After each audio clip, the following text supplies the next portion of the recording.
رب اشرح لی صدری ویسر لی امری واحلل عقدۃ من لسانی یفقہوا قولی۔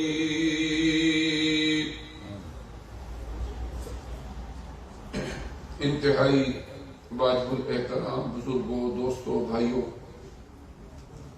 اس اللہ کریم کا لاکھ لاکھ فضل اور کرم ہے جس نے ہمیں اس مختصر سی دنیاوی زندگی میں ایک مرتبہ پھر رمضان المبارک کی یہ برکتوں والی ساعتیں نصیب فرمائی اور پھر یہ بھی توفیق عطا فرمائی کہ ہم ان کی قدر کر سکیں اور اپنے لیے ان لمحات کو اللہ کی رضا جوئی والے اعمال میں گزار کے ذخیرہ آخرت کر سکیں۔ دنیا کے اندر ان گنت اور لاتعداد لوگ آئے اور آتے رہیں گے، یہ ایک سلسلہ چل رہا ہے اور چلتا رہے گا۔ البتہ وہی لوگ اللہ کی نظروں میں محترم ہوتے ہیں جنہیں اللہ تبارک و تعالی اپنا بندہ بنا لیتا ہے۔ قرآن فرماتا ہے عباد الرحمن الذین یمشون علی الارض حونا، بندے تو سارے اللہ کے ہی ہیں لیکن کچھ وہ ہیں جن کو قرآن میں اللہ فرماتا ہے یہ عباد الرحمن، یہ رحمان کے بندے۔ پھر یہ دنیا کی زندگی جو اللہ تعالیٰ نے ہمیں نصیب فرمائی، اٹ سیلف ہر پہلو سے یہ ایک ٹیسٹ ہے، یہ ایک آزمائش ہے۔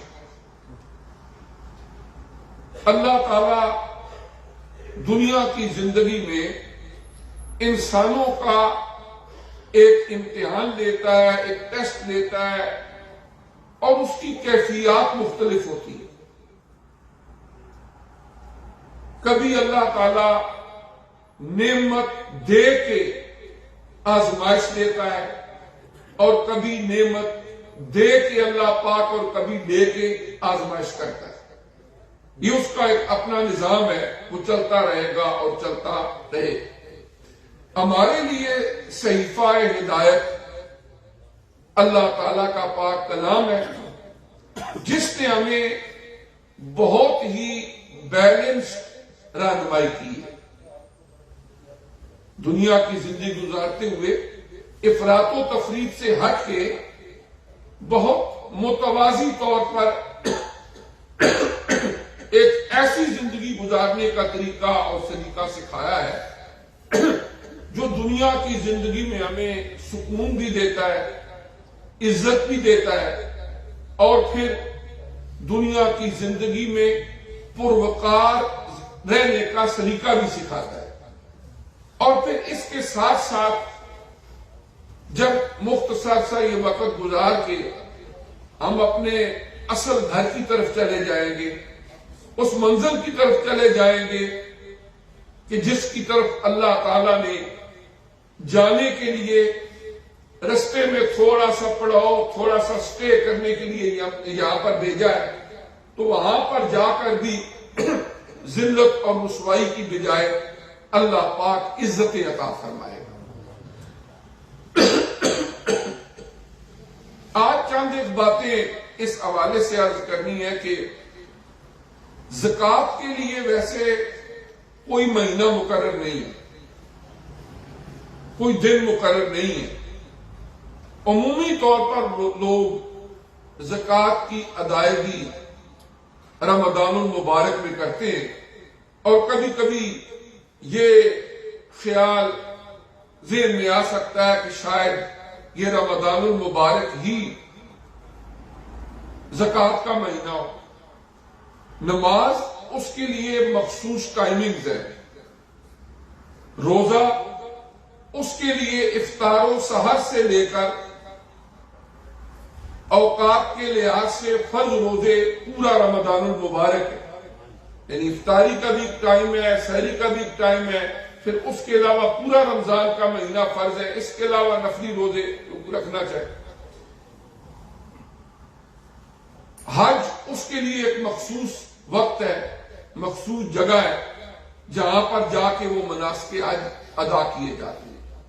لیکن زکوٰۃ کا معاملہ یہ ہے کہ اس کے لیے کوئی وقت مقرر نہیں، کوئی مہینہ مقرر نہیں۔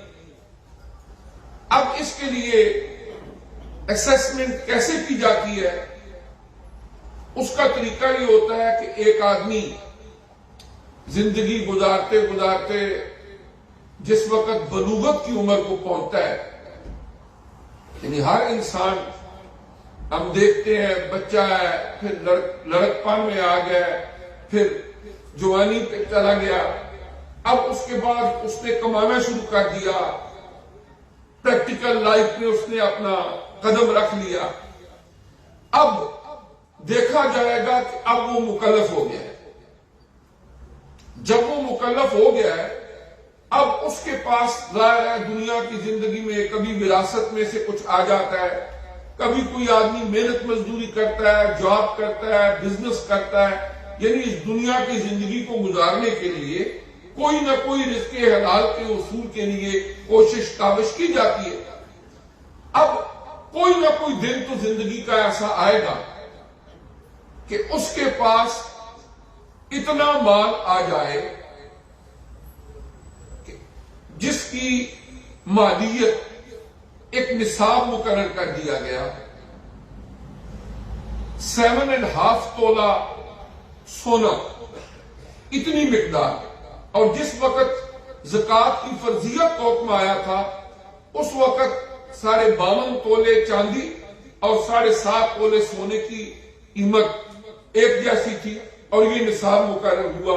لیکن وقت کے ساتھ ساتھ ہوتا ہی ہے کہ جو چیز زیادہ استعمال میں آتی ہے اس کی قیمت جو ہے وہ انکریز ہوتی جاتی ہے، اور جس کو کم استعمال کیا جائے اس کی قیمت کم ہوتی جاتی ہے۔ اس طرح ڈفرنس آ گیا۔ البتہ 7.5 تولے سونا، کم از کم اتنی مقدار اگر اس کے پاس کچھ مال و دولت آ گیا، اب کیونکہ نصاب میں ہماری فقہ کی کتابوں میں چاندی اور سونے دونوں کا ذکر ہے، تو فقہاء کرام نے فرمایا کہ جب زکوٰۃ دینے کا معاملہ آئے تو وہ چاندی کے نصاب کو اپنے لیے مقرر کر لے، اس میں غریبوں کا فائدہ ہے، اور جب لینے کا معاملہ آئے تو اس کے لیے یہ ہے کہ نصاب سونے کو مقرر کر لے۔ یعنی اس طریقے سے جو اپنا غرباء ہیں ان کا فائدہ ہوگا۔ تو اس طرح جب اتنی مالیت کسی بندے کے پاس آ گئی، اس کا بینک بیلنس، اس کی جو بھی سیونگز ہے، اب اس کے اوپر زکوٰۃ کی فرضیت لاگو ہوگی، لیکن فوری نہیں۔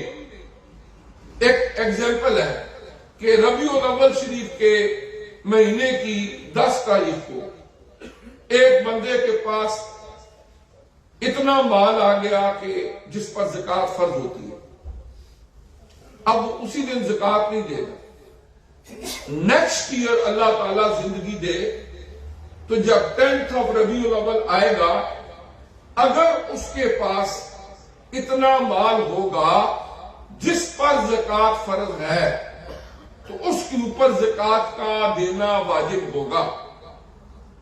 اور قرآن پاک نے جہاں زکوٰۃ کی فرضیت کا حکم دیا ہے وہاں پر سورہ التوبہ 10واں پارہ ورس نمبر 60، انما الصدقات للفقراء والمساکین، اللہ تعالیٰ نے وہ 8 اصناف بھی بتا دی کہ کن کن لوگوں کو تم نے زکوٰۃ دینی ہے۔ اللہ تبارک و تعالیٰ نے اس زمین پر بسنے والے ہر انسان کو بعد میں پیدا کیا، لیکن ان کے رزق کا اہتمام پہلے کر دیا۔ اب کیا ہے کہ جو لوگ امیر ہیں، صاحب ثروت ہیں، ان کے مال میں اللہ تعالی نے غریبوں کا حق رکھ دیا۔ جس طرح سٹارٹ میں نے عرض کیا تھا کہ دنیا کی زندگی آزمائش ہے، اب ان کے اوپر یہ ٹیسٹ اور یہ آزمائش ہے کہ اللہ تعالیٰ نے ان کے مال میں جو غریبوں کا حق رکھا ہے، کیا یہ ان کو دیتے ہیں کہ نہیں دیتے؟ ان کے شکر کا امتحان ہے، اور جو لوگ تنگ دستی میں ہوتے ہیں ان کے صبر کا امتحان ہے۔ قرآن فرماتا ہے وَفِي أَمْوَالِهِمْ حَقٌّ لِلسَّائِلِ وَالْمَحْرُومِ، اللہ نے ان صاحب ثروت لوگوں کے مال میں غریبوں کا، مسکینوں کا حق رکھ دیا ہے، اور پھر انہیں حکم بھی دے دیا ہے کہ تم نے یہ حق ادا کرنا ہے۔ اب جو لوگ اس زمین کے اوپر آتے ہیں، اپنی زندگی گزارتے ہیں اور گزار کے چلے جاتے ہیں، اللہ تبارک و تعالی نے آزمائش تو ہر ایک کے لیے رکھی، لیکن جہاں تک اہل ایمان کا تعلق ہے، انہیں اپنی زندگی دنیا کی گزارتے ہوئے سب سے بڑا نظریہ اور عقیدہ یہ رکھنا ہوتا ہے کہ ہم نے اللہ کی بارگاہ میں جواب دہ ہونا ہے۔ جب تک وہ عقیدہ مضبوط نہ ہو تو پھر دنیا کی زندگی کی اس آزمائش میں کامیابی کے اندر بھی کئی ایک رکاوٹیں حائل ہوتی ہیں۔ اور اسلام نے جتنے بھی احکامات دیے ان میں زکوٰۃ کا نظام ایک یونیک نظام ہے۔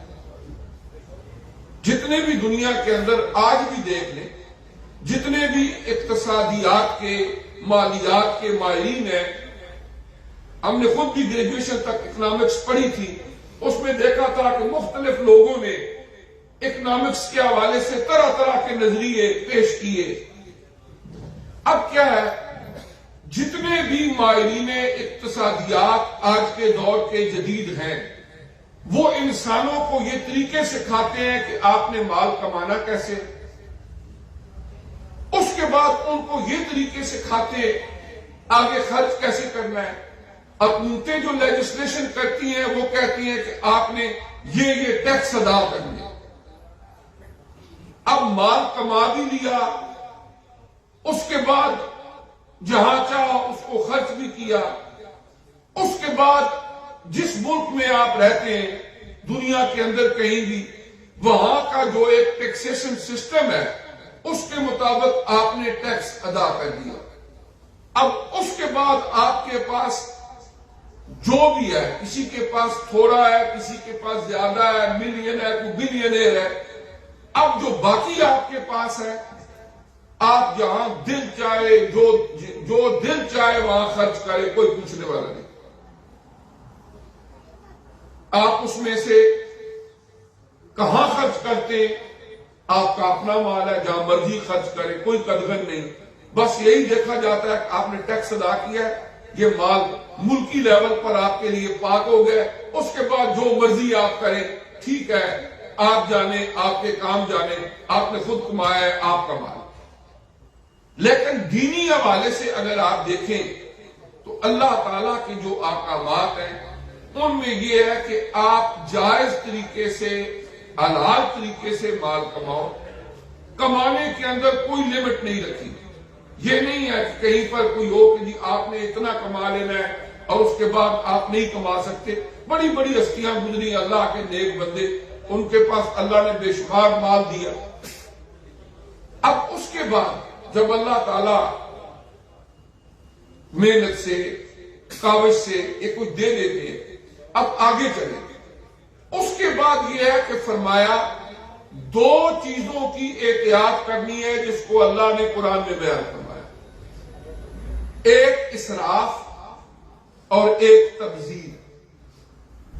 اسراف اور تبذیر یہ قرآن پاک کے وہ دو یونیک اصول ہیں کہ جن پر عمل کر کے انسان اپنے آپ کو اپنی اوقات میں رکھ سکتا ہے۔ اب ان میں مائنر سا فرق ہے۔ اسراف کیا ہوتا ہے؟ اسراف یہ ہے کہ اللہ تعالیٰ نے زندہ رہنے کے لیے ہمیں کچھ ہماری باڈی کی، وجود کی، رہن سہن کی ریکوائرمنٹس ہیں، ہم نے لباس پہننا ہے، ہم نے کھانا کھانا ہے، ہم نے زندہ رہنے کے لیے ہمیں رہائش کی گھر کی ضرورت ہے. تو اسراف کیا ہے کہ ایک آدمی کی ضروریات جتنے میں پوری ہو سکتی ہیں حد سے بڑھ جائے اور اس سے بہت زیادہ خرچ کرے. فرمایا کلو واشربو ولا تسرفو، کھاؤ پیو لیکن اسراف نہ کرو. اسی طرح فوڈ کو کھانے کو ضائع کرنا یہ بھی اسراف کے زمرے میں آتا ہے.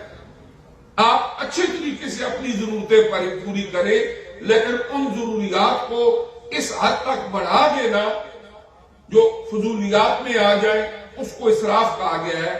فرمایا مثلا ایک آدمی کو اچھے کپڑے پہننے چاہیے، صاف ستھرے کپڑے پہننے چاہیے، جوتی پہننی ضرورت ہے ہماری، کھانا پینا ہماری ضرورت ہے، لیکن ان ساری چیزوں کو اس حد تک لگژری لے جائے کہ وہ اسراف میں آ جائے. اس سے اللہ نے حکمن منع کیا ہے کہ تم نے حد سے نہیں بڑھنا، لا تسرفو، اسراف نہیں کرنا. دوسرا ہے تبذیر. تبذیر کیا ہوتا ہے؟ فرمایا اے ایمان والو تبذیر نہ کرو. ان المبذرین کانوا اخوان الشیاطین، جو لوگ تبذیر کرنے والے ہیں وہ شیطان کے بھائی ہیں. تبذیر کیا ہوتی ہے؟ جو ہماری ضرورت ہی نہیں. ایک تو ہے نا ضرورت، کچھ چیزیں وہ ہے کہ ہماری ضرورت نہیں، عیاشیوں فاشیوں کے اوپر دولت کو اڑانا اس لیے کہ یہ میری ہے، میں جہاں چاہوں خرچ کروں. فرمایا اس سے منع کر دیا گیا. فرمایا اگر تم فضولیات پہ اس دولت کو اڑاؤ گے تو تم شیطان کے بھائی بن جاؤ گے. شیطان فیملی سے ان کو ریلیٹ کر دیا گیا جو عیاشیوں فاشیوں کے اوپر دولت کو اڑاتے. اس کے بعد ایک نظریہ اسلام کا ہے اور ایک نظریہ قارون کا ہے. قارون کا نظریہ کیا تھا کہ میرے پاس جو کچھ بھی ہے میری محنت میری صلاحیتوں کی وجہ سے ہے.